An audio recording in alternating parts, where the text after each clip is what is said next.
Compare தமிழர் விழிப்புணர்வு சங்கத்தை சேர்ந்தவர்கள் வந்து இந்த நிகழ்வு வந்து ஏற்பாடு செஞ்சுருக்கிறாங்க. நாங்கள் அவங்க முன்னாடியே சொன்ன மாதிரி மலேசிய தமிழர் பேரவையினுடைய அந்த மாநாட்டுக்காக வந்திருந்தோம். அங்கிருந்து இங்கே வந்துட்டு கடத்தி வர பக்கம் அப்படின்னு சொல்லலாம். ஏன்னா அவர் பேசுகிறப்பே சொல்கிறார், இவங்க 2 பேர் தான் பைசா வந்திருக்காங்க இல்லைங்களா. அப்போது கொஞ்சம் வித்தியாசமான அனுபவம் தான் இது. நான் பொதுவாக வந்துட்டு ஏதாவது ஒரு இடத்துக்கு போகிறேன் அப்படின்னா அந்த இடத்தினுடைய பெயர் என்னவா இருக்குது, அதுக்கும் தமிழுக்கும் தொடர்பு இருக்கா அப்படின்லாம் ஆய்வு செய்கிறது என்னுடைய வழக்கம்.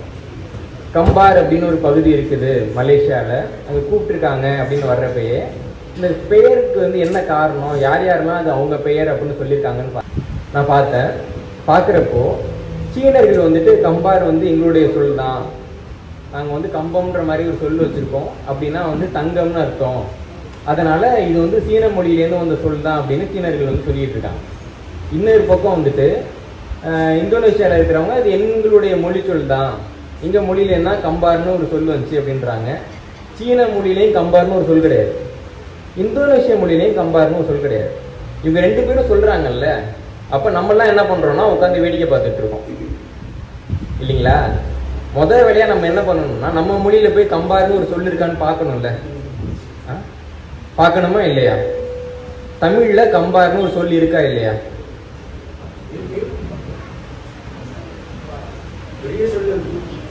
இருக்கா இல்லையா? என்ன பொருள்? கம்பார்னா தமிழ்ல என்னங்க பொருள்? இல்லைங்க, தமிழ்னு ஒரு மொழி இருக்கு இல்லைங்களா, இங்கே பெரும்பாலானவங்களுக்கு அதான தாய்மொழி. அந்த மொழியில நீங்க இருக்கிற ஊர் பெயர் இருக்கா இல்லையா? ஐயா இருக்கா இல்லையாங்க? இருக்கலாம். இப்ப அப்பா பேர் என்னன்னு கேட்டா என்ன சொல்லுவோம் நம்ம? இது இந்த பெயராக இருக்கலாம், அந்த பெயராக இருக்கலாம் சொல்லுவோமா? இதுன்னு அநியாயமா இருக்கு. இருக்கா இல்லையான்னா இருக்குன்னு ஒரு பதில் இருக்கு, இல்லைன்னு ஒரு பதில் இருக்கு. இருக்கலாம்ங்கிறது பதில் கிடையாது, அதுக்கு பேர் சமாளிப்பு, திராவிடம்னு கூட சொல்லலாம் இல்லைங்களா. அப்போ இருக்கா இல்லையான்னு பாக்குறப்போ நம்ம சீவக சிந்தாமணின்னு ஒரு நூல் இருக்கு, 50 காப்பியங்கள்ல ஒண்ணு. நிறைய பேர் படிச்சிருக்க வாய்ப்பு இருக்காது. ஒரு நல்ல தமிழ் நூல். அதனுடைய அந்த மொழி நடைய பார்த்தீங்கன்னா சீவக சிந்தாமணிக்கு பின்னாடி தான் நம்ம கம்பராமாயணத்தை பார்க்க முடியுது. அப்படியே சீவக சிந்தாமணிய தொடர்ச்சி வந்து கம்பராமாயணத்தில் இருக்கும். நிறைய மேடைகள் நான் அதை பற்றி பேசியிருக்கேன். அந்த சீவக சிந்தாமணியில் ஒரு காட்சி வருது. ஒரு இளைஞன் வந்துட்டு ஒரு இளைஞியை யானைக்கிட்டேருந்து காப்பாத்துறாரு. காப்பாத்துறப்போ அந்த யானை அவரை தாக்க வர்றப்போ அந்த பொண்ணு வந்து அதை பார்த்து பயப்படுறாங்க. பயப்படுறப்போ அவங்க கண்ணுல ஐயோ இவனுக்கு ஏதாவது ஆயிடும் போல இருக்கே அப்படின்ற அந்த அன்பு தெரியுது. அப்ப அவன் என்ன சொல்றான்னா, நீ அந்த யானையை பார்த்து பயந்த அப்படின்னா அது உலகத்துல நடக்கும், எல்லாரும் யானையை பார்த்தா பயப்படுவாங்க. இல்ல நீ என்ன காதலோட பாக்குற அப்படின்னா அதுவும் நடக்கும், ஏன்னா நான் ஒரு ஆண் நீ ஒரு பெண் காதலோட பார்ப்பேன். இது எல்லாத்தையும் தாண்டி உன்னுடைய கண்ணுல ஒரு இரக்கம் இருந்தது, இவனுக்கு ஏதாவது ஆயிட போயிருமோ இவனை காப்பாத்துக்குமேனு ஒரு இரக்கம் இருந்ததுன்ற ஒரு பாடல் இருக்கு. அது வந்து சிவசிந்தாமணியில வருது. இந்த பாடலுடைய முதல் சொல் என்ன தெரியுமா? கம்பார். எடுத்து பாருங்க. கம்பார் களியானை கலக்கம் அலங்கி அம்பேர் அறிவால் கொடுங்கன் புதைத்தஞ்சி கொம்பே இளைவா எனக்கே குலைந்திட்டாய் வம்பே இது வையகத்தார் வழக்கன்றி அப்படின்னு சீவகசிந்தாமணியில பாட்டு இருக்கு. தமிழ்ல கம்பார் என்றால் கம்பீரம் என்று பொருள். சீன மொழியில சொல்றாங்கல்ல கம்பாம்னு ஒரு சொல்லு இருந்தது தங்கம் அப்படின்னு. யாராவது ஆத்துக்கு போய் தங்கம்னு பேர் வைப்பாங்களா? உலகத்துல நடக்குமா? ஒரு மனிதன் ஒரு ஆற்றை பார்க்கறான், பார்க்கிறப்போ அது கம்பீரமா இருக்கு, அப்ப அதை கம்பார் என்று அவன் விழிப்பதற்கு வாய்ப்பு இருக்கா இல்லையா? இருக்குல்ல. அப்ப இந்த மேடையிலேன்னு சொல்றேன், நாளையில் இருந்து இங்க இருக்கக்கூடிய தமிழர்கள் கம்பார் என்பது தமிழ் சொல் தான். எப்படி மலைநாடு மலேசியாவா மாறிச்சோ அதுபோல கம்பார் என்ற தமிழ் பெயர் தான் தொடர்ந்து கொண்டிருக்கின்றது. கம்பார் என்ற சொல் தமிழ் என்ற மொழியில் மட்டும்தான் இருக்கிறது என்று சொல்லுங்கள். உங்கள் பாட புத்தகங்களில் இந்த செய்தி வந்தால் நாளைய உங்கள் தலைமுறை இந்த நிலத்தில் நிம்மதியாக வாழும்.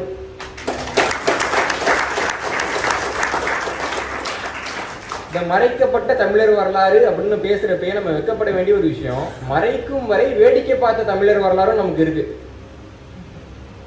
யாராவது ஒருத்தவங்க வந்து நம்முடைய பண்பாட்டை, நம்முடைய இருப்பை, நம்முடைய மொழியை, நம்முடைய இனத்தை கொச்சைப்படுத்தி அவமானப்படுத்தி அதை கேள்விக்குள்ளாக்கும் பொழுது அதை வேடிக்கை பார்த்த ஒரு அவமானத்திற்குரிய வரலாறு நமக்கு தான் இருக்கு. அதை நம்ம மறுக்க முடியாது இல்லைங்களா? இங்கே மலேசிய நாட்டில் குறைந்தபட்சம் 7% பேர் தமிழர்கள் இருக்கிறாங்கன்னு சொல்கிறாங்க. நல்லா கவனிச்சு பாருங்க. மலேசியாவில் வந்துட்டு அரசாங்கம் சொல்லுது ஒரு 18 லட்சம் பேர் தமிழர்கள் இருக்கலாம் அப்படின்ட்டு. அதே அரசாங்கம் தைப்பூசம் வந்துச்சுன்னா அந்த கோயிலுக்கு 20 லட்சம் பேர் போனாங்க, இந்த கோயிலுக்கு 20 லட்சம் பேர் போனாங்க, மொத்தமாக 40 லட்சம் பேருக்கு மேலே போனாங்கன்னு சொல்கிறாங்க. தைப்பூசத்தன்னைக்கு மலேசியாவுக்கு அவ்வளோ பேராக வர்றாங்க இல்லைங்களா? அப்போ தமிழர்கள் இங்கே ஒரு எண்ணிக்கையில் இருக்கிறாங்க, குறைந்தபட்சம் 7% எண்ணிக்கையில் இருக்கிறாங்க. இந்தியாவில் ஒரு மாநிலம் இருக்குது, அங்கே 7% இருக்கிற ஒரு இனம் ஒரு 400 வருஷமா ஆட்சியே பண்ணிக்கிட்டு இருக்காங்க. நடக்குதா இல்லையா? ஆனால் இங்கே நம்ம என்ன சொல்கிறோம், நாங்கள்லாம் சிறுபான்மைங்க, எங்களுக்கு 4% இடஒதுக்கீடு கொடுத்தீங்கனாலே பெரிய விஷயம். ஏன் இந்த எண்ணம் நமக்கு வருது? நமக்கு ஒரு நாட்டில் வாக்குரிமை ஜனநாயகப்படி கொடுக்கப்படுது அப்படின்னா அந்த நாட்டில் முதல்வர் ஆகுவதற்கு உரிய உரிமை உங்களுக்கு கொடுக்கப்படுகின்றது என்பது பொருள். வாக்குரிமைன்னா அதான். ஜனநாயக நாட்டில், முழுமையான ஜனநாயக நாட்டில் உங்களுக்கு அரசர் ஆவதற்கான உரிமை கொடுக்கப்படுகின்றது.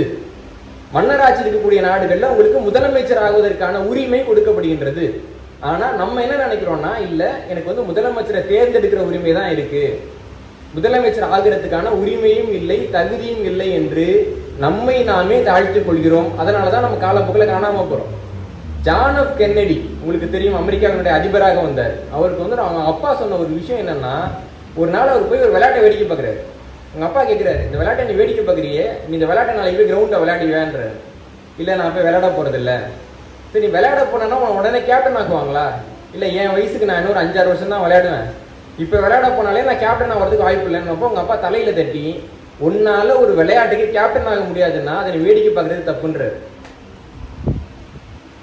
இன்னைக்கு நம்ம வேடிக்கை பார்க்கறது எல்லாமே நம்மளால முடியாதது தான்.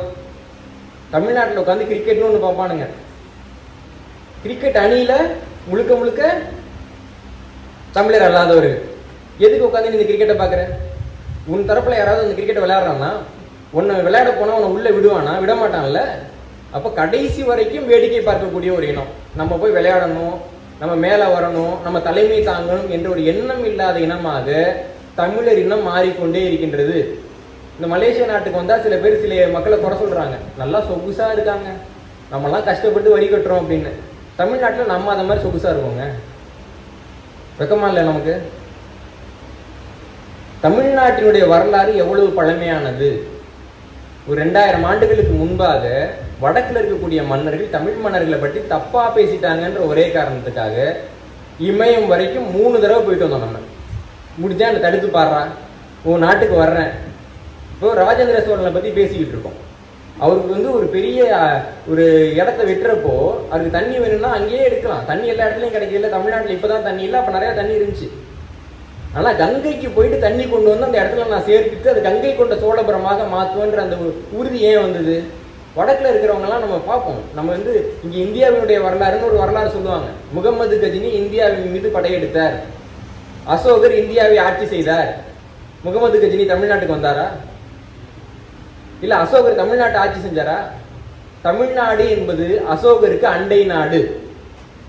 அசோகர் கல்வெட்டிலே குறிப்பிடுறாரு, சேர சோழ பாண்டியர்கள்லாம் அண்டை நாட்டை சேர்ந்தவர்கள் குறிப்பிடுறாரு அவர். அப்போ அசோகர் வந்து என் நாட்டை ஆட்சி செஞ்சாரா? கிடையாது. அப்புறம் எதுக்கு என்னுடைய தேசிய கொடிய அசோக சக்கரம் கேட்கறதுக்கு நமக்கு துப்பு இருக்கா? முகமது கஜினி அவ்வளவு தூரம் வர்றாரு, 17 தடவை வடக்கில் படையெடுக்கிறாரு, எவனாலையும் தடுக்க முடியல. ஆனா தெற்குக்கு வர்றதுக்கு ஒரு யோசிக்க கூட இல்லை. அதற்கு என்ன காரணம் தெரியுமா? முகமது கஜினி வடக்கிலே படையெடுத்து வருகின்ற பொழுது தமிழ்நாட்டை பிற்கால சோழர்கள் ஆட்சி செய்து கொண்டிருந்தார்கள். போட்டி போட்டு வட இந்தியர்களால் ஜெயிக்க முடியாத முகமது கஜினியை போரிடாமலே வென்ற இனம் தமிழினம். எவ்வளவு பெரிய பெருமை நமக்கு. அப்ப இந்த மானம் கெட்டவங்க யாரை உதாரணமா சொல்லணும்? கஜினியை உதாரணம் சொல்லக்கூடாதுடா, சோழர்களை உதாரணம் சொல்லு. இல்ல வந்தவன் போனவன்லாம் உதாரணம், இருந்தவனுக்கு என்ன மரியாதை? இதற்கு தான் நமக்கு வரலாற்று அறிவு என்பது தேவைப்படுகின்றது. வரலாற்றை பதிவு செய்யாத ஒரு இனம், வரலாற்றை தனக்கு சார்பாக பயன்படுத்திக் கொள்ளாத ஒரு இனம் கடைசி வரை அந்நிய இனத்தால் மட்டும்தான் ஆளப்படும் என்பதற்கு தமிழர்கள் இன்னொரு சான்று. நமக்கு அவ்வளவு வரலாறு இருக்கு, எங்க போனாலும் வரலாறு இருக்கு. இப்ப நம்ம பார்க்கக்கூடிய பிற மக்களுக்கெல்லாம் இல்லை, எழுத்து இல்லாத மொழி, போதுமான சொற்கள் இல்லாத மொழி பார்க்குறோம், நாகரிகம் இல்லாத மக்கள் பார்க்குறோம், எல்லா இடத்துலையும் இருக்கு. நமக்கு அந்த மாதிரி ஒரு துன்பம் இருக்கா? மொழி இருக்கு, சொந்த எழுத்து இருக்கு, தலை சிறந்த இலக்கணம் இருக்கு, நீண்ட பண்பாடு இருக்கு, கல்வெட்டு இருக்கு, ஓலைச்சுவடிகள் இருக்கு, நூல்கள் இருக்கு, அந்நியர்கள் கொடுத்த குறிப்புகள் இருக்கு, எவ்வளவோ இருக்கு நமக்கு. ஆனா இதெல்லாம் இருக்குன்ற அறிவு தான் நமக்கு இல்லை. தமிழோட நிலம் எப்படி தெரியுமா? ஒருத்தவருக்கு எல்லாமே மறந்து போயிட்டே இருக்கும். நம்ம வந்து எதை எங்க வச்சோம் அப்படின்னு அவர் எழுதி வச்சுக்கிட்டாரு. 4 அடி எடுத்து வச்சோம்னா இங்க தொப்பி இருக்கும், 5 அடி எடுத்து வச்சோம்னா சட்டை இருக்கும், 16 அடி எடுத்து வச்சோம்னா வாசல் இருக்குன்னு எழுதி வச்சுட்டாரு. கடைசியில் அவர் அப்படியே நின்றுகிட்டு இருக்காரு. குறிப்பு இருக்கு. ஏங்க எல்லாம் எழுதி வச்சுட்டீங்களே, ஏங்க நின்றுகிட்டு இருக்கீங்கன்றப்போ, இதெல்லாம் நான் எழுதுனேன்னா நான் எங்க இருக்கேன்னு எழுதலைங்க அப்படின்னாரு. சரியான இடத்துல நின்னா தானே எல்லாம் கை கேட்டோம். இப்ப தமிழர்களுக்கு என்ன சிக்கல்னா, தமிழர்கள் இன்னைக்கு எங்க இருக்கிறார்கள் என்று அவர்களுக்கு தெரியவில்லை. அதற்கு காரணம் ஒன்று வரலாறு அழிக்கப்பட்டது, இன்னொன்று வரலாற்று அறிவை மானம் வெக்கம் சூடு சொரணம் இல்லாம நம்ம வேடிக்கை பார்த்தோம். இப்பயும் வேடிக்கை பார்த்துட்டு இருக்கோம். இப்பொழுதும் நமது கண் முன்பாகவே பல்வேறு இடங்கள்ல தமிழர் வரலாறு அழிக்கப்படுகின்றது, பிரிக்கப்படுகின்றது, தமிழர்களுடைய வரலாற்று அடையாளங்கள் திருடப்படுகின்றன. இதெல்லாம் நடக்கிறப்போ வெகுண்டு எழுந்து வேற ஏதாவது ஒரு இனத்துக்கு இது நடக்குதுன்னு வச்சுக்கோங்களேன். ஒரு இனத்தினுடைய அரசரை இன்னொரு இனத்தினுடைய அரசனை யாராவது திருடிட முடியுமா? ஒரு இனத்தினுடைய ஒரு பண்பாட்டு நிகழ்வு, ஒரு திருவிழாவை வேற யாராவது திருட முடியுமா? ஒரு இனத்தினுடைய உணவு பழக்கம் எங்களோட தான் அவங்களோட இல்லைன்னு யாராவது ஒருத்தவங்க சொல்ல முடியுமா? வேற எந்த இனமாவது அதை அனுமதிக்குமா? இது அத்தனையும் மானமே இல்லாமல் அனுமதிக்கக்கூடிய ஒரே இனம் தமிழ் இனம் தான். தமிழ்நாடாக இருந்தாலும் சரி, மலேசியாவாக இருந்தாலும் சரி. உண்மைதானே? நமக்கு நிறைய காசு வந்துச்சுன்னா கோயிலுக்கு கொடுக்குறோம்ல, செலவு பண்றோம்ல. நம்முடைய வரலாற்றை நாம் ஆவணமாக்கணும், அதுக்கு ஒரு புத்தகம் எழுதணும்ன்ற அறிவு நமக்கு இருக்கா? இந்த நகரத்துக்கு வந்திருக்கிறோம். இந்த நகரத்துக்கு வந்து முதல் தமிழர் எங்க வந்தாரு, முதல் போராட்டம் எங்க நடந்தது, முதல் விழா எங்க கொண்டாடப்பட்டது, 1952ஆவது ஆண்டில் தான் இங்க வந்து தமிழர் திருநாள் பெரிய அளவில் முன்னெடுக்கப்பட்டது. இந்த வரலாற்றை எல்லாம் ஆவணப்படுத்தி உலக தமிழர்களுக்கு கொண்டு போய் சேர்த்ததானே அவன் நம்மளை மதிப்பான். அதற்கான ஏதாவது ஒரு முயற்சியை நம்ம செய்யறோமா? ஒண்ணும் கிடையாது. நமக்கு என்ன வரும்னா, ஒரு அவசர தமிழ் தேசியம், ஒரு அவசர சமயப்பற்று, எல்லாம் வரும், அவசரமா வரும். 5 நிமிஷம். குடிகாரம் பேச்சு விடிஞ்சா போச்சுன்னு சொல்லுவாங்க. தமிழன் பேச்சு அந்த மாதிரிதான். அப்படியே சொல்லுவோம், நான் வந்துட்டு அதையெல்லாம் பண்ண போறேன், இதை பண்ண போறேன், இதை பண்ண போறேன். சில பேர் நான் பார்ப்பேன், அரசு ஊழியர்களா இருப்பாங்க. சொல்றப்போ எனக்கு வந்து இதெல்லாம் திட்டம் இருக்கு தம்பி, நான் வந்து ஒரு புத்தகம் எழுதணும், ஒரு பெரிய பயணம் பண்ணணும், ஒரு பெரிய கலா ஆய்வு பண்ணணும், இப்போ எனக்கு நேரமே இல்லை, ரிட்டையர் ஆகிட்டா தான் அதை பண்ண போறேன் அப்படிம்பாங்க. ரிட்டையர் ஆகிட்டு ஒன்றும் பண்ண மாட்டாங்க.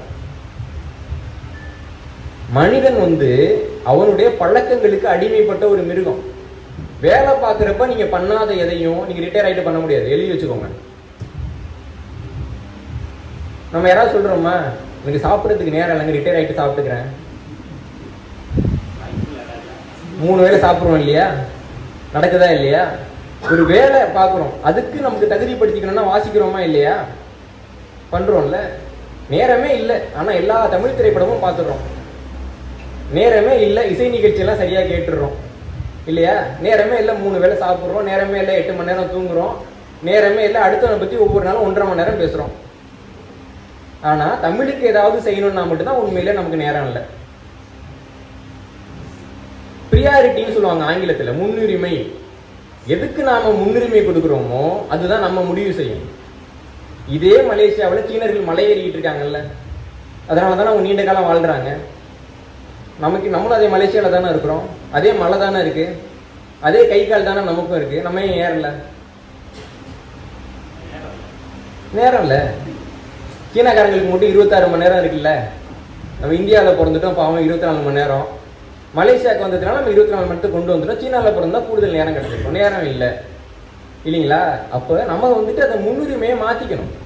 இந்த முன்னுரிமையை மாற்றிக்கலன்னா நல்லா கவனிங்க, நீங்கள் நிறைய சம்பாதிக்கிறீங்க. இப்போ மலேசியாவில் வந்துட்டு இருக்கக்கூடியவங்க நாங்கள்லாம் தோட்ட தொழிலாளர்களாக முன்னாடி இருந்தோம், இப்போ ரொம்ப கடினப்பட்டு ஒரு வீட்டை கட்டிட்டோம், அதான் சாதனைன்றீங்க. சரிங்களா? அந்த வீட்டில் யாருங்க வசிக்க போகிறா? யார் வசிக்க போகிறா? எவ்வளவு பேர் அவங்க அப்பா அம்மா கிட்ட வீட்டில் இருக்கீங்க? நீங்க நிறைய சம்பாதிக்கிறீங்க, 1 கோடி சம்பாதிக்கிறீங்க, 2 கோடி சம்பாதிக்கிறீங்க, சம்பாதிச்சு உங்க பையன்கிட்ட கொடுக்குறீங்க. நீங்க கொடுக்கக்கூடிய அந்த தொகை உங்க பேரனுக்கு போகுன்றதுக்கு ஏதாவது உத்தரவாதம் இருக்கா? 3வது தலைமுறைக்கு கூட உங்களுடைய சொத்தை உங்களால் கொண்டு போய் சேர்க்க முடியாது. ஆனால் 100வது தலைமுறைக்கு கூட உங்கள் மொழியையும் அறிவையும் உங்களால் கொண்டு சேர்க்க முடியும். அதான் மொழி. அவ்வளவு ஆற்றல் மிக்கது மொழி.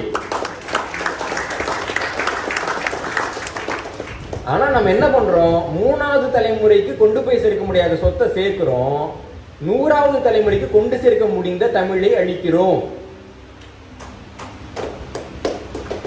எவ்வளவு பெரிய முட்டாள்தனம் பாருங்க. இதற்கு காரணமாக இருப்பது நம்முடைய வரலாற்று அறிவின்மை. இந்த வரலாற்று அறிவின்மைங்கிறது நம்முடைய இயல்பு கிடையாது. ஒரு காலகட்டத்தில் இந்த உலகத்துல மிக நீண்ட வரலாற்றோடு வாழ்ந்த இனம் தமிழினம். இந்த உலகத்துல மிக நீண்ட காலம் ஆட்சி செய்த அரச மரபுகள பட்டியலிட்டு போட்டோம் அப்படின்னா அதுல முதல் 5 இடங்களில் வரக்கூடிய அரச மரபுகள்ல 3 அரச மரபுகளுடைய பெயர் பாண்டியர், சோழர் மற்றும் சேரர். உலகத்துல உலக அளவுல நீண்ட காலம் ஆட்சி செய்த மரபு தமிழ் மரபா இருந்திருக்கு. ஒரு சின்ன வேலை பண்றப்ப கூட, சோழர்கள் சொல்றேன், ஒரு சின்ன வேலை பண்றப்ப கூட ஒரு அரசர், ராஜராஜ சோழங்கிற ஒரு அரசர் ஒரு கல்வெட்டு வைக்கிறாரு, இந்த நீர்நிலையை நான் மக்களுக்காக கட்டி கொடுத்துட்டேன், ஆனா எனது காலத்துக்கு பின்னாடி இதை யாராவது பராமரிக்கணும். அப்படி யாராவது நீங்க பராமரிக்கிறீங்க அப்படின்னா உங்கள் பாதங்கள் எனது தலைமேலன அப்படின்னு ஒரு கல்வெட்டு எழுதி வைக்கிறாரு. ஒரு பேரரசனாக இருக்கிறப்ப கூட என் காலம் வரைக்கும் இருந்தா போதும், அதுக்கப்புறம் எக்கடி கேட்டா எனக்கு என்ன அப்படின்னு யோசிக்காம எனது காலத்துக்கு பின்பாகவும் யாராவது அதை பராமரிக்கணும் அப்படின்னு அதுக்கு வாரியம் போட்டு, அந்த வாரியத்துக்கு உறுப்பினர் போட்டு, அது இல்லாம இந்த வாரியம் இல்லாம போச்சு, உறுப்பினர் இல்லாம போச்சு, அப்பயும் இதை பார்க்குற யாராவது ஒருத்தவங்க அதை காப்பாற்றுவான்ட்டு ஒரு அப்பா தனது குழந்தையை காப்பாற்றுவதை போல ஒவ்வொரு நீர்நிலைகளுக்கும் கல்வெட்டு வைத்தவர்கள் சோழர்கள். ஒவ்வொரு நீர்நிலையும் அப்படி உருவாக்குனாங்க. ஒரு காலகட்டத்தில் காஞ்சிபுரத்துக்கு தமிழ்நாட்டில் ஏரி மாவட்டம் அப்படின்னு பேரு. இன்னைக்கு காஞ்சிபுரத்துல ஏரின்ற பகுதியில் நிறைய தெருக்கள் இருக்கு. சென்னைக்கு வந்தீங்கன்னா வள்ளூர் கோட்டம் இருக்கு இல்லைங்களா, பெரிய அடையாளம் வாங்க. வள்ளூர் கோட்டத்தோட பெரிய அடையாளம் வள்ளூர் கோட்டத்துக்கு பக்கத்திலே இருக்கு. அந்த அடையாளத்துக்கு லேக் ஏரியான்னு பேரு. லேக்னா என்னங்க? லேக்னா ஏரி தானே. ஏரி எப்படி ஏரியாவா மாறிச்சு இல்லைங்களா? அது நம்முடைய சாதனை. அப்ப அந்த கல்வெட்டெல்லாம் பிடிங்க அண்ணாந்த போட்டு உனக்கு என்ன தெரியும், பிளாட் என்ன விலை விற்க தெரியுமா, நாங்கள் வீடு கட்டி உட்காந்துக்க வேண்டியது.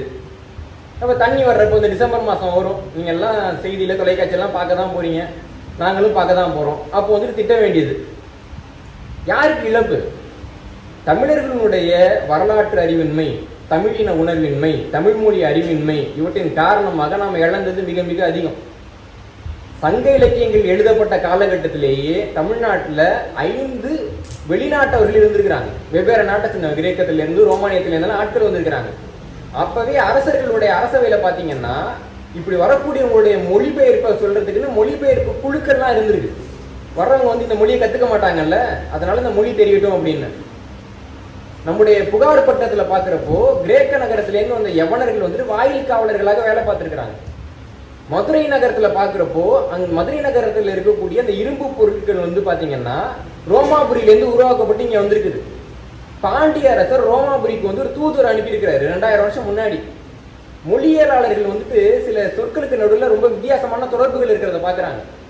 குயின்னா என்ன அர்த்தம்? குயின்னா தான் எந்த மொழியில? ஆங்கிலத்தில். திருப்பி நான் ஞாபகப்படுத்த வேண்டியதுக்கு நம்மளாம் தமிழர்கள் இல்லைங்களா, அது வேற நம்ம அடிக்கடி சொல்ல வேண்டியது இருக்கு. தமிழ்ல குயின்னா என்ன? தமிழ்ல இந்த ஏபிசிடி இருக்கும் இல்லைங்களா, அது ஆங்கிலம். அ ஆ இ இருக்கும்ல, அது தமிழ். இந்த தமிழ் மொழியில குயின்னா என்ன அர்த்தம்? தமிழ்ல குயின்னா மேகம்னு அர்த்தம். சீராபுராணத்துல உமர் புலவர் எழுதியிருப்பார், குயின் நிழல் பரப்ப அப்படிம்பாரு. மேகம் வந்து நிழல் பரப்பு தான் பாலைவனத்துல. ஏன்னா நபிகள் நாயகம் பாலைவனத்துல போறப்போ மரம்லாம் நிழல் கொடுத்துன்னு எழுத முடியாது. குயின் நிழல் பரப்ப, மேகம் வந்து உங்களுக்கு நிழல் கொடுத்துச்சுன்னு எழுதுறாரு அவர். குயின்னா தமிழ்ல மேகம்னு அர்த்தம், ஆங்கிலத்துல குயின்னா ராணின்னு அர்த்தம், தமிழ்ல குயின்னா மேகம்னு அர்த்தம். இது எப்படி உருவாகிருக்குன்றதுக்கு வந்துட்டு ஒரு ஒரு கதை ஒன்று உருவாக்குறாங்க மொழி ஆய்வாளர்கள். அந்த கதை என்னன்னா, ரோமாபுரியிலிருந்து அகஸ்டஸ் ஆட்சி செஞ்சுக்கிட்டு இருக்கப்போ ஒரு பாண்டியர் வந்து தூதுவரா வந்திருக்கிறார். அங்கேயும் குறிப்பு இருக்கு, நமக்கும் குறிப்பு இருக்கு. திராவிட இயக்கத்தை சேர்ந்த கருணாநிதி அவர்களே ரோமாபுரி பாண்டியன் ஒரு புத்தகமே எழுதியிருக்காரு. அதெல்லாம் திராவிடர்கள் மறுக்க முடியாது இல்லைங்களா. போயிருக்காரு ஒரு தூதர். போறப்போ அவர் வந்துட்டு அந்த அரசியை பார்க்குறாரு. இது கற்பனையாக தான், உறுதியான ஆதாரம் கிடையாது, ஒரு கற்பனையானது நடந்ததை வச்சு அந்த அரசியை பார்க்குறாரு. இப்போ அங்கே இருக்கக்கூடிய பெண்கள் வந்து கவுன் அணிவாங்கல்ல, பார்ப்போம் இல்லைங்களா, ஒரு வெண்ணிற கவுனுங்க, வெள்ளை நிறமான ஒரு பெண், அவங்களுக்கு வெள்ளை நிறமான ஒரு முடி இருக்கு. அவங்க பார்க்கறதுக்கு எப்படி இருப்பாங்க? வெண்மேகம் பெண்ணாக உருவானதோ மாதிரி இருப்பாங்கல்ல. அப்ப அந்த பாண்டிய தூதர் வந்துட்டு மேகம் மாதிரி இருக்காங்கன்றதுக்காக குயின்னு அழைச்சிருக்கலாம். அதன் மூலமாகத்தான் அந்த சொல் ஆங்கிலத்தில் அறிமுகமாகி இருக்க வேண்டும் என்று ஒரு கருதுகோளை வைக்கிறாங்க. இந்த கருதுகோளை தமிழர்கள் தான் சொல்ல முடியும். இப்ப ஆங்கிலம் பேசுறவங்க வந்துட்டு இல்லைங்க அது எங்க மொழி சொல்லுதான் சொல்ல முடியுமா? இல்ல ஹிந்திக்காரங்க ஒரு நாட்டையே வந்து இன்னைக்கு கையில வச்சிருக்காங்க, இல்லைங்க எங்க மொழியோட சொல்லதான் வந்துட்டு பேசினாங்க ரோமாபுரியில்னு சொல்ல முடியுமா? அன்னைக்கு அந்த மொழி இருந்ததுக்கு ஆதாரம் இருக்கா? தமிழர்கள் சொல்ல முடியும். ஏன்னா தமிழ் மொழிக்கு தொல்லியல் ரீதியாக எழுத்துக்கான ஆதாரமே கிமு 7ஆம் நூற்றாண்டுல இருக்கு. நமக்கு இந்தியாவிலேயே மிக பழமையான எழுத்து கொண்ட மொழி தமிழ் மொழி. சமஸ்கிருத மொழிக்கு கிபி 2ஆம் நூற்றாண்டு வரைக்கும் எழுத்து கிடையாது. நமக்கு வரலாறு இருக்கு, நம்மளால சொல்ல முடியும். ஆனா அதை சொல்வதற்கான துணிவும் அதை சொல்றதுக்கான ஒரு மனநிலையும் அதை சொல்வதற்கான ஒரு பெருமிதமும் தமிழர்களுக்கு இருக்கான்றதுதான் எனக்கு கேள்வி. நான் ஒரு காலகட்டத்தில் தமிழ்நாட்டில் சொன்னேன், தமிழ்நாடு தான் வந்துட்டு இரும்பு காலத்தில் முதலாக காலடி வைத்தது. இதே நான் வேற ஏதாவது ஒரு மாநிலத்தில் பிறந்து இல்லை வேற ஏதாவது ஒரு நாட்டில் பிறந்து அங்கே சொல்லியிருந்தேன்னா என்னை கண்டிப்பாக ஏதாவது விருதெல்லாம் கொடுத்துருப்பானுங்க, பாட புத்தகத்தெல்லாம் என் பேர் போட்டிருப்பானுங்க. நான் தெரியாமல் தமிழ்நாட்டில் பிறந்துட்டேன், தமிழ்நாட்டில் இருந்தது சொல்லிட்டேன். உடனே ஒரு பெரிய கும்பல் வந்துட்டு நீங்கள் எப்படி இனவெறியாக பேசலாம்? இரும்பு காலத்துக்கு இனவெறிக்கு என்னடா சம்பந்தம்? நீங்கள் ஒரு தமிழர். இப்போ இரும்பு காலம் தமிழ்நாட்டில் தான் பிறந்ததுன்றது இனவெறி பேச்சு இல்லையா? அப்போ தமிழர் வந்துட்டு மழை பெஞ்சிச்சுன்னா தெலுங்கானாவில் பெஞ்சிச்சுன்னா சொல்ல முடியும்? தமிழ்நாட்டில் பெஞ்சுன்னா தமிழ்நாட்டில் பெஞ்சுன்னு தானே சொல்ல முடியும்? தமிழ்நாட்டில் இரும்பு காலம் இருந்தானா தமிழ்நாட்டில் இருந்ததுன்னு தானே சொல்ல முடியும்? அதெல்லாம் முடியாது. தமிழர்கள் இப்படி தான் காலங்காலமாக சொல்லிக்கிட்டு இருக்கீங்க. தமிழ் தான் ரொம்ப பழமையான மொழின்னு சொன்னீங்க. தமிழகத்தில் தான் தொல்லியல் ஆய்வுகள் நடத்தினா நிறைய பொருட்கள் கிடைக்கும்னு சொன்னீங்க. தமிழ் மொழிக்கு தான் இலக்கணம் இருக்குன்னு சொன்னீங்க. இப்போ அதெல்லாம் பொய்யா? அதெல்லாம் உண்மைதான். இருந்தாலும் சொல்கிறப்ப வயிறு எரிச்சலாக இருக்குல்ல, அதனால் நீங்கள் சொல்லாதீங்க அப்படின்னா. நான் சொல்லி ஒரு 6 ஆண்டுக்கு பின்பாக தமிழக தொல்லியல் துறையினுடைய ஆய்வு அடிப்படையில் தமிழ்நாட்டு முதலமைச்சர் சொல்றாரு, உலகத்திலேயே தமிழ்நாட்டில் தான் முதலாக இரும்பு காலம் பிறந்தது. இப்ப இது என்ன வெறின்னு சொல்ல போறேன்? உங்களுக்கு சிக்கல் புரியுது இல்லைங்களா? அப்போ தமிழர்களுக்கு உண்மையாகவே ஒரு பெருமிதம் இருக்குன்னா அதை சொல்றதுக்கு நமக்கு ஒரு தயக்கம். அதை சொன்ன உடனே அதை எதிர்க்கிறதுக்கு தமிழர்களே ஒரு பெரிய கும்பலா திரண்டு வருவாங்க. கடைசி வரை அதற்கான அங்கீகாரங்கள் நமக்கு கிடைக்காது. தமிழ்நாட்டில் இருக்கிற பிரச்சனை, இங்கே ஒரு அமைப்பு நீங்கள் நடத்திக்கிட்டு இருக்கீங்க, இந்த அமைப்பு நாளைக்கே வெற்றி அடையுமா? நாளைக்கே தமிழர்கள் வந்துட்டு இந்த மலேசியாவில் ஆட்சி பிடிப்பாங்களா? தெரியாது. ஆனால் பிடிக்கிறாங்களோ இல்லையோ அதுக்குன்னு நம்ம மற்றவங்களுக்கு வாக்களிக்கவே முடியாது. துருக்கின்னு ஒரு நாடு இருக்கு. அந்த நாட்டுக்கு ஒரு பெரிய ஒரு போராட்டத்துக்கு பின்னாடி சுதந்திரம் கிடைக்கிறப்போ அங்கே இருக்கக்கூடிய மக்கள்லாம் சொல்கிறாங்க, இந்த துருக்கிய மொழி சரியில்லைங்க, ரொம்ப கரடு முரடாக இருக்குது, இலக்கியம்லாம் அதில் இல்லை. அப்போ அந்த துருக்கிய மொழியை விட்டுட்டு நம்ம ஆங்கில மொழியை வச்சுக்கலாமே அப்படின்றாங்க. அப்போ அந்த துருக்கி நாட்டோட அதிபர் சொல்றாரு, எங்க அம்மா இருக்காங்கல்ல, அவங்க ரொம்ப நாகரிகமானவங்க கிடையாது, ரொம்ப நல்லா உடை உடுத்த மாட்டாங்க, பார்க்கறதுக்கு ரொம்ப அழகா இருக்க மாட்டாங்க, ஆனா அதுக்காக இன்னொரு பெண்ணை நான் என் அம்மான்னு கூப்பிட முடியாதுங்க. துருக்கி என்னுடைய தாய்மொழினா அது என்னுடைய தாய்மொழி, எங்க அம்மானா என் அம்மா, இது ரெண்டையும் என்னால் மாற்ற முடியாதுன்னு அந்த அதிபர் சொன்னார். ஆனா தமிழ்நாட்டில் ஒரு கும்பல் என்ன சொன்னிச்சுன்னா, நம்மளாம் ஆங்கிலம் படிச்சிடலாம்,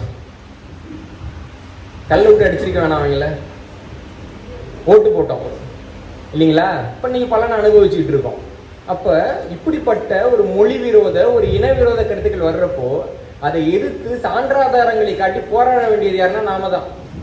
நம்முடைய வரலாறு, நம்முடைய மொழி, நம்முடைய ஆதாரங்கள், நாம தான் போராடணும். ஆனால் நம்ம என்ன பண்றோம்னா அப்படி பேச விடுறவங்களெல்லாம் நம்மளே ஓட்டு போட்டு வளர்த்து விடுறோம்.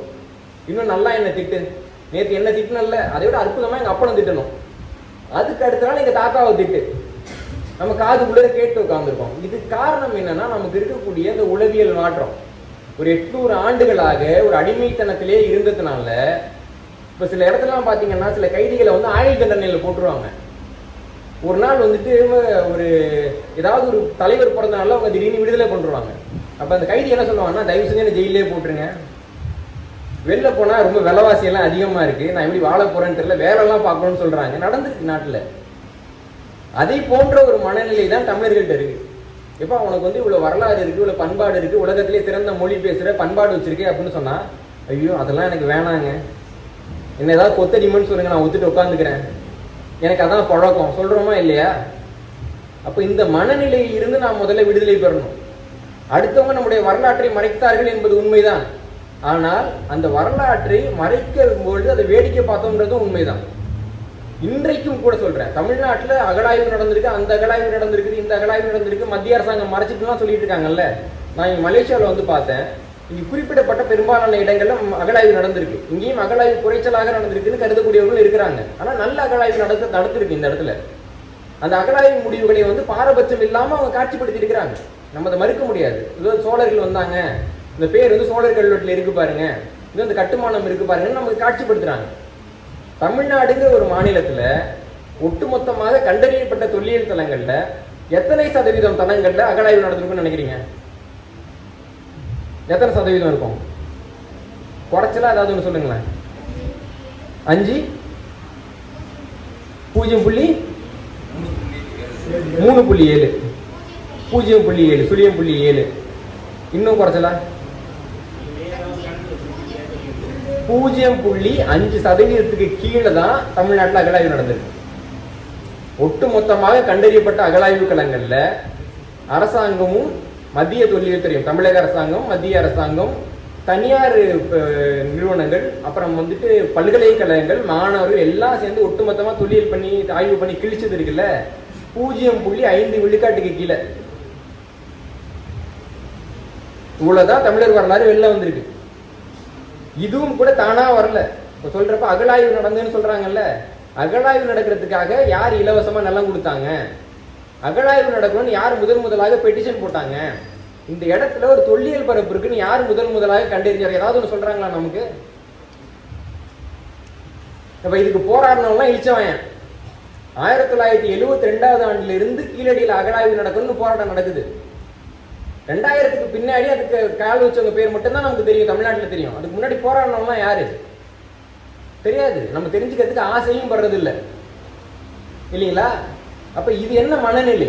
இந்த மனநிலையில் இருந்து நாம வெளில வந்தா மட்டும்தான் நம்முடைய வரலாற்றை நாம பாதுகாக்க முடியும். அந்த வரலாற்றை நீங்க பாதுகாத்தீங்க மட்டும்தான் உங்களுடைய வாழ்க்கை நல்லா இருக்கும். இன்னைக்கே நீங்க பாக்குறீங்க, இந்த ஒரு சின்ன நாட்டிலேயே நம்முடைய பொருட்கள் வந்து இன்னொரு பொருள்னு அறியப்படுது, நடக்குது இல்ல? உலகம் முழுக்க நடக்குது. தமிழர்கள் உருவாக்கிய, தமிழர்கள் கண்டுபிடித்து எவ்வளவோ பொருளுக்கு யாரோ பேட்டர்ன் வாங்கி வச்சிருக்காங்க. எஃகு அல்லது ஸ்டீலுங்கிற துருப்பிடிக்காத இரும்பு தமிழ்நாட்டில் தான் உருவானது. எல்லாரும் அவர் தான் சொல்றாங்க. ஆனா காப்பிரைட் அமெரிக்கா கிட்ட இருக்கு. காப்பிரைட் அமெரிக்கா கிட்ட இருக்கு. அதுக்கு முன்னாடி இங்கிலாந்து வந்து காப்பிரைட் வாங்கியிருக்கு.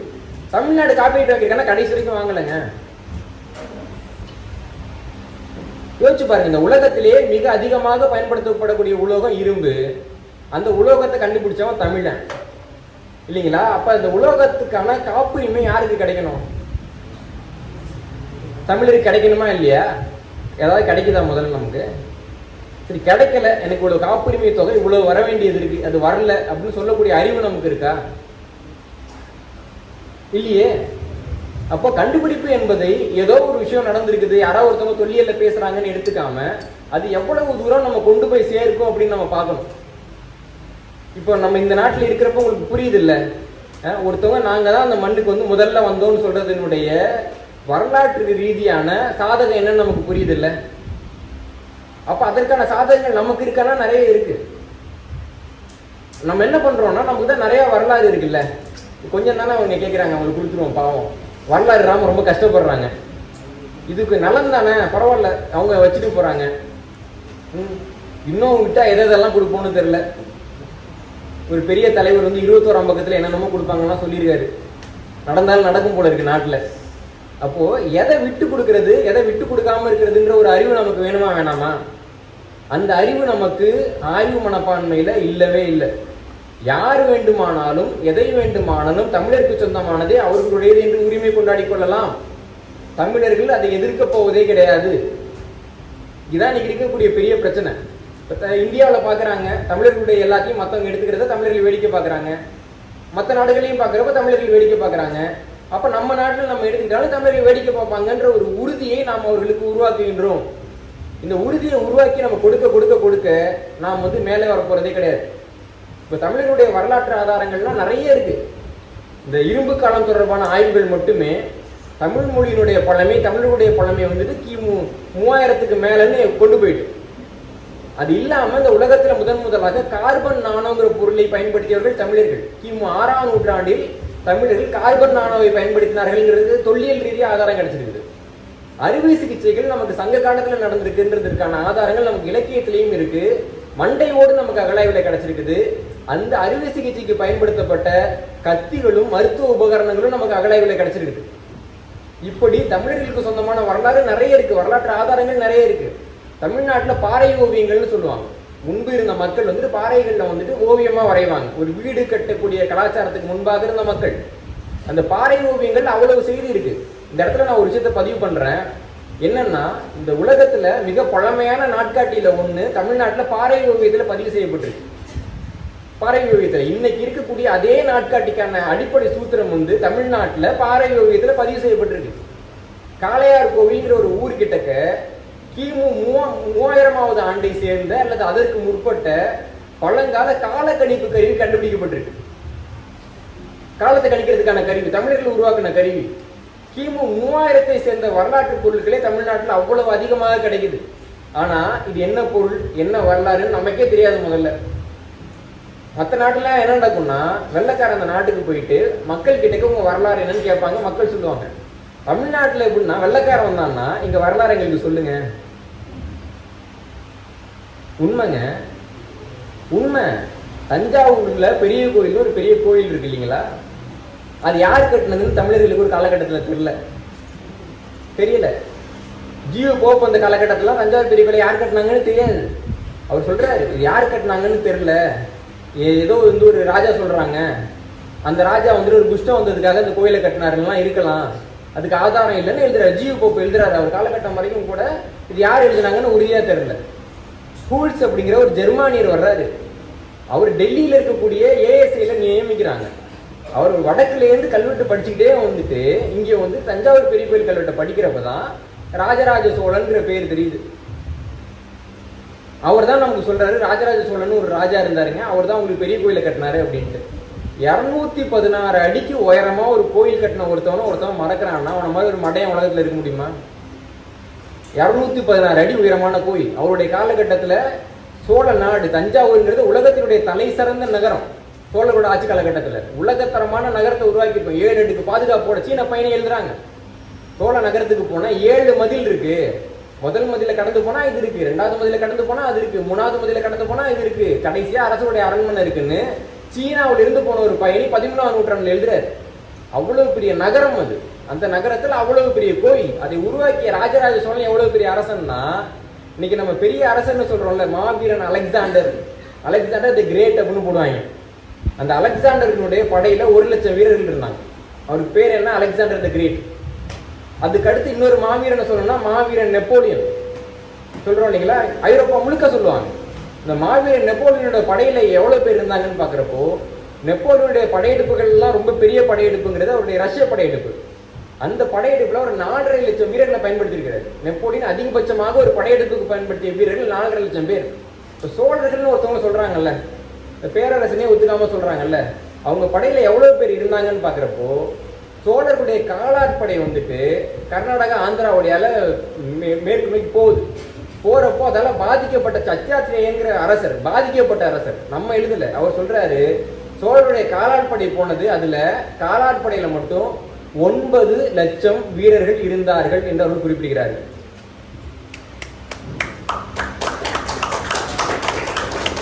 யோசிச்சு பாருங்க, 1,00,000 வீரரை கொண்டிருந்தவன் பேர் மாவீரன், 4,50,000 வீரரை வச்சிருந்தவன் பேர் மாவீரன். காலாட்படையில மட்டும் 9,00,000 பேரை வச்சிருந்த ஒரு அரசன் ராஜேந்திர சோழன், அவன் மாவீரனா இல்லையாங்க?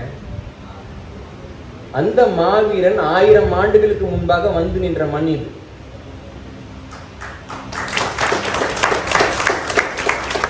மறந்துட்டாங்க மக்கள். ஒரு சில ஆண்டுக்கு முன்னாடி ஒரு திரைப்பட இயக்குனர் எனக்கு வந்துட்டு பேசினாரு. நான் ஒரு கதை வச்சிருக்கேங்க, ஒரு கதாநாயகன் இருக்கிறாரு, அவர் வந்து மலேசியாவுக்கு போய் கஷ்டப்பட்டு கடைசியில் ஜெயிக்கிற மாதிரி ஒரு கதை வச்சிருக்கேன் அப்படின்னு சொன்னார். ஒரு 5 நிமிடம் கழிச்சு திருப்பி பேசுங்க, நான் ஒரு நல்ல தலைப்பா படத்துக்கு சொல்றேன் அப்படின்னு. 5 நிமிஷம் கழிச்சு அவர் அழைச்சப்போ சொன்னேன், தான் பேர் நீங்க முயற்சி பண்ணி பாருங்க, கடாரம் கொண்டான் அப்படின்னு சொன்னேன். அதே தலைப்பில் தான் படம் வந்துச்சு. இப்போ தமிழ்நாட்டில் என்னன்னா, கடாரம் கொண்டான்னா என்ன அர்த்தம்னு எவனுக்குமே தெரியல. தஞ்சாவூர்காரங்களுக்கு கெடாரங்கன்னா நார்த்தங்கான்னு தெரியும். இவ்வளோதான் நமக்கு அறிவு.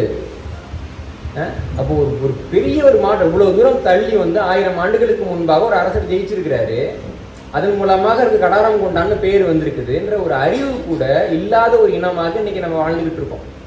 நல்லா புரிஞ்சுக்க வேண்டியது என்னன்னா, ஒரு பொருள் உங்கள் பையில இருக்கின்றதுனாலே அது உங்க பொருள்னு ஆயிடாது. தொல்காப்பியத்துல ரொம்ப அழகான ஒரு விதி இருக்கு. இப்போ வந்துட்டு உங்களுக்கு ஒரு குழந்தை இருக்குன்னு வச்சுக்கோங்களேன், அது அடுத்தவங்கள்ட்ட சொல்றப்ப என்னன்னு சொல்லி அறிமுகப்படுத்துவீங்க? என் குழந்தை. வேற பொதுவா சொல்றது சொல்றேன், என் குழந்தைன்னு யாரும் சொல்ல மாட்டோம். சொல்றப்ப என்ன சொல்லுவோம்? என் புள்ள. கொஞ்சம் இலக்கணமா சொன்னா எனது மகன் சொல்றாங்களா, எனது பேரன் சொல்லுங்களா. தொல்காப்பியர் சொல்றாரு அப்படிலாம் சொல்லக்கூடாது, எனதுன்னு சொல்லக்கூடாது, எனக்கு மகன் சொல்லணும்ன்றாரு. ஏன்? இப்போ ஒரு பை வச்சிருக்கீங்க நீங்க, எனது பை நீங்க சொல்லலாம், இன்னொரு பையன் வந்துட்டு எனது பையன் அவன் சொல்லலாம்ல, தப்பா? அதுல கிடையாது. ஒருத்தவங்க பை வச்சிருக்கவங்களுக்கு அது எனது பை, அவ்வளவுதான். ஒரு பையன் இருக்கான் அவங்களுக்கு, உங்களுக்கு மகன், அதுக்குன்னு அவங்க மனைவி வந்துட்டு எனக்கு மகன் சொல்ல முடியுமா? எனது மகன் அவங்க சொல்றப்போ எனது கணவன் மாறும், அவங்க பையன் சொல்றப்போ எனது தந்தைன்னு மாறும்ல. வேறுபாடு புரியுதா? அதனால தொல்காப்பியர் என்ன சொல்றாங்கன்னா, எனக்குன்னு சொல்ல முடியாது, அது எனக்கு மகன், எனக்கு இவர் பையன், அவருக்கு இவர் அப்பா, அவருக்கு ஒரு கணவன் அப்படின்னு சொல்றாங்க. அப்போ நாம பெத்த குழந்தையே நம்மளோடது கிடையாது, எனது பொருள்ன்ற மாதிரி எனது குழந்தைன்னு சொல்ல முடியாது. பெத்த குழந்தைங்களுக்கே அவ்வளவுதான் நமக்கு உரிமை. அப்படி இருக்கிறப்போ நம்ம கிட்ட இன்னைக்கு ஒரு பொருள் இருக்கு, அது நமக்கு வந்து அப்படியே நிலைச்சி இருந்துரும். இதே பர்மாவில் உலகப்போருக்கு முன்னாடி பெரும்பாலான சொத்துக்கள் வந்துட்டு யார்கிட்ட இருந்தது நமக்கு தெரியும். மலேசியாவில் உலகப்போருக்கு முன்னாடி பெரும்பாலான சொத்துக்கள் யாருக்கிட்ட இருந்ததுன்னு தெரியும். ஒரு போர் வந்தப்போ இல்லை இந்த இடத்துல பாதுகாப்பு இல்லை அப்படின்ட்டு நம்ம பின்னங்கால் வச்சதுனால எவ்வளவு இழந்திருக்கோம் தெரியுமா? 3 நாடுகளை நம்ம நிறைய இழந்திருக்கோம். அப்போ வரலாறு வந்து எப்படி மாறும், வாழ்க்கை எப்படி மாறும், இன்னைக்கு நம்ம கிட்ட இருக்கிறது நாளைக்கு நம்மளோட தான் இல்லாம போகலாம். அப்படி இருக்கிறப்போ வரலாறு மட்டும்தான் நமக்கு சொத்தாக இருக்குன்றதை நம்ம புரிஞ்சுக்கணும். ரொம்ப எளிமையா கேட்கிறேன், 7 தலைமுறைக்கு சொத்து வச்சிருக்கான்னு சொல்றோம்ல, 8வது தலைமுறை என்ன ஆகும்? அப்ப அவனை தெருவில் விட்டுறலாமா? ஏன் 8வது தலைமுறையை பத்தி நம்ம கவலைப்படுறது இல்லை? நல்லா கவனிங்க, இது வந்து அறிவியல் பூர்வமா ஒரு மருத்துவரே சொன்ன தகவல் தான். நீங்க வந்துட்டு உங்களுடைய மரபணு இருக்குல்ல, அந்த மரபணு உங்ககிட்ட இருந்து உங்க பையன்கிட்ட போகுது. அப்ப இன்னொரு பையனை விட உங்க பையன் கிட்டக்க உங்க மரபணு அதிகமா இருக்கும். அடுத்து அவங்க கிட்ட இருந்து பேரண்ட்ட போகுது. இன்னொரு நபரை விட உங்க மரபணு உங்க பேரன்கிட்ட அதிகமா இருக்கும். 7வது தலைமுறைக்கு போறப்போ உங்க மரபணு அந்த 7வது தலைமுறையில வரவிட்ட அதிகமா இருக்காது. அதற்கு மாறாக உங்கள் சக மனிதர்கள் இருக்காங்கல்ல, அவங்க வாரிசுகள்கிட்ட உங்க மரபணு உங்களுடைய நேரடி பேரனை விட அதிகமா இருக்கும். அப்ப 7 தலைமுறை வரைக்கும் தான் உங்க ரத்தத்தையே உங்களால கொண்டு போய் சேர்க்க முடியும், இன்னைக்கு நவீன அறிவியல் சொல்லுது. ஆனால் இன்னும் 7000 தலைமுறைக்கு உங்களுடைய மொழி மூலமாக உங்க அறிவை கொண்டு போய் சேர்க்க முடியும். திருவள்ளுவரை இன்னைக்கு நம்ம இவ்வளவு பேர் பேசிக்கிட்டு இருக்கோம். 2000 ஆண்டுக்கு முன்பாக வாழ்ந்தவர், அவருடைய கருத்தை நீங்க சொல்லிக்கிட்டு இருக்கோம். இன்னைக்கு எனக்கு ஏதாவது ஒரு சங்கடம் ஏற்பட்டதுன்னா திருக்குறள் எடுத்து பாக்குறேன், அவர் எனக்கு ஒரு விடை கொடுக்குறாரு, மகனே இப்படி பண்ணு அப்படின்னு ஒரு விடை கொடுக்குறாரு, என்ன வழி நடத்துறாரு. அப்போ வீட்டில் நமக்கு வந்து நம்முடைய சொந்த தாத்தா பாட்டி படம் இருக்கும் இல்லையா, திருவள்ளுவருடைய படம் ஒன்று வச்சிருக்கிறோம், சிலை ஒன்று வச்சிருக்கிறோம், திருக்குறள் ஒரு புத்தகம் வச்சுக்கிறோம். அப்போ அந்த திருவள்ளுவர் வந்து நமக்கு வழிகாட்டுறாரு, என்ன மாதிரி வாழ்ந்து காட்டு அப்படின்னு நமக்கு வழிகாட்டுறாரு. திருக்குறள் மட்டும் நமக்கு வழிகாட்டவில்லை, திருவள்ளுவரும் நமக்கு வழிகாட்டி கொண்டே இருக்கிறார். நீங்க சீனாவில் பார்த்தீங்கன்னா கன்ஃபூசியஸ் மிகப்பெரிய ஞானிம்பாங்க, ஆனால் கன்ஃபூசியஸுடைய தத்துவங்களை பிரிண்ட் போட்டு வீட்டுக்கு கொடுக்குறாங்களா? நம்ம திருக்குறளை கொடுக்குறோம் இல்லைங்களா, மேற்கோள் காமிக்கிறோம்ல. சீனர்கள் வந்து கன்ஃபூசியஸ் தானே தத்துவ ஞானி, அவங்களுக்கு கடவுள் மாதிரி சொல்றாங்கல்ல, புத்தகம் போட்டு கொடுக்க வேண்டியது தானே. கன்ஃபூசியஸுடைய கருத்துக்கள் இந்த காலத்துக்கு பொருந்தாது. அவர் வந்து பெண்ணும் கட்டிலும் ரெண்டுமே ஜட பொருள் எழுதி வச்சிருக்கிறார். ஆனா அந்த கன்ஃபூசியஸுடைய குடும்பத்தை சேர்ந்த வாரிசுகள் வந்து 10 லட்சம் பேர் சீனாவில் இருக்காங்க. குடும்ப பேர் போடுவாங்க, நாங்கள் கன்ஃபூசியஸுடைய வாரிசுகள் அப்படின்ட்டு. சீனாவில் இருக்கிற சில முற்போக்குவாதிகள்லாம் வந்துட்டு தமிழ்நாட்டில் இருக்கிற மாதிரி அதை மலம்லாம் சொல்றது இல்லை, ஏன்னா சொந்த இனத்துக்காரன், அதனால அந்த இனத்தை அவனே அவமானப்படுத்திக்க மாட்டான். அப்ப சீனர்கள் என்ன பண்றாங்கன்னா கன்ஃபூசியஸுடைய எழுத்தை பின்பற்றவில்லை, கன்ஃபூசியஸ்க்கு ஒரு மனுஷன் எப்படி நிலைச்சு நின்னா நம்மளும் நிலைச்சு நிக்கணும்ட்டு அந்த மனிதரை பின்பற்றுகிறார்கள். அப்ப நம்ம திருக்குறள்ல படிக்கிறோம், பின்பற்ற முடியல, பரவாயில்ல, திருவள்ளுவரை பின்பற்றுங்க. ஒரு கருத்து 2000 ஆண்டுகள் கடந்து நிக்கிற மாதிரி ஒரு மனிதனால எழுத முடியும்னு உலகத்துக்கு காட்டியிருக்காரு இல்லைங்களா? அந்த திருவள்ளுவரை பின்பற்றுங்கன்னா நாம் யாரையும் பின்பற்றுவதற்கு தயாராக இல்லை. நம்ம யாரை பின்பற்றுவோம்னா, யாரு சாக்ஸ் போட்டு ஷூ போட்டுட்டு வர்றாங்களோ அதானங்க தமிழர்களுடைய உலக வழக்கமா இருக்கு. எவ்வளவு அவமானம் பாருங்க. அப்ப நமக்கென்று ஒரு வரலாறு இருக்கின்றது, நமக்கென்று ஒரு பண்பாடு இருக்கின்றது, நமக்கென்று ஒரு வழிகாட்டுதல் இருக்கின்றது. இதெல்லாம் உணரணும். நமக்கென்று இருக்கக்கூடிய வரலாற்று ஆதாரங்களை பாதுகாக்க வேண்டும். நம்முடைய வரலாற்றை ஆவணப்படுத்துவதற்கான ஒரு முயற்சியை வாழ்க்கையினுடைய ஒரு அங்கமாக இணைத்து கொண்டு அத்தனை பேரும் செய்ய வேண்டும். இது அத்தனையும் நடந்துச்சு அப்படின்னா இந்த மண்ணை சில ஆண்டுகளுக்கு பிறகு நாம் ஆளலாம், அல்லது இந்த மண்ணில் சில ஆண்டுகளுக்கு பிறகு நாம் இல்லாமல் போகலாம். 2 வாய்ப்பு தான் நமக்கு இருக்கு. இதுவா அல்ல அதுவா? அந்த 2 வாய்ப்பில் எதை நாம் தேர்ந்தெடுக்கின்றோம் என்பது நமக்கு அறிவுக்கானது தான். இப்போ தமிழ் தேசியம் என்பது இப்போ 2009க்கு முன்பாக நமக்கு இவ்வளவு அறிவெல்லாம் கிடையாது. இன்னைக்கு தமிழ் தேசியம் நமக்கு ஒரு பாதையை காமிச்சிருக்கு. கடவுள் ஒரு 2 லட்சம் பேர் தனது உயிரை கொடுத்து நம்முடைய முட்டாள்தனத்தை சுட்டி காட்டி நமக்கு ஒரு பாதையை கொடுத்துருக்குறாங்க. தம்பி, நாங்கள் இப்படி போயிட்டோம், நீ அழிஞ்சு போயிடாது அப்படின்னு ஒரு பாதையை காமிச்சிருக்கிறாங்க. இதற்கு பிறகு நாம தப்பு பண்ணோம் அப்படின்னா வேற யாரையும் நம்ம குறை சொல்ல முடியாது. இது நம்முடைய தேர்வு. சொல்லுவாங்கல்ல, ஆடு கசாப்பு கடைக்காரங்கிட்ட போச்சுன்னா ஆட்டு மேல பரிதாபப்படலாம், ஆடு அருவாளையும் கவிட்டு போகுதுன்னா யார் மேல பரிதாபப்படுறது இல்லைங்களா? அப்ப அருவாளை கவிட்டு போற ஆடு கதையாயிடும் நம்ம கதை. அதனால தமிழக வரலாற்றை மீட்டெடுக்கக்கூடிய முயற்சி என்பதையும், தமிழர் வரலாற்றை மீட்டெடுக்கக்கூடிய முயற்சி என்பதையும், தமிழர்கள் தங்களுடைய அடையாளங்களை உலகத்தின் அத்தனை மூலைகளிலும் ஆவணப்படுத்த வேண்டுங்கிற முயற்சியையும் நாம் முன்னெடுக்கும் பொழுதுதான் இந்த இனம் நாளை நிலைப்பதற்கான வாய்ப்பு இருக்கும். அந்த வாய்ப்பு உண்மையாகவே அமையட்டும் என்று எல்லாம் வல்ல இயற்கையை வேண்டிக் கொண்டு விடைபெறுகிறேன். நன்றி, வணக்கம்.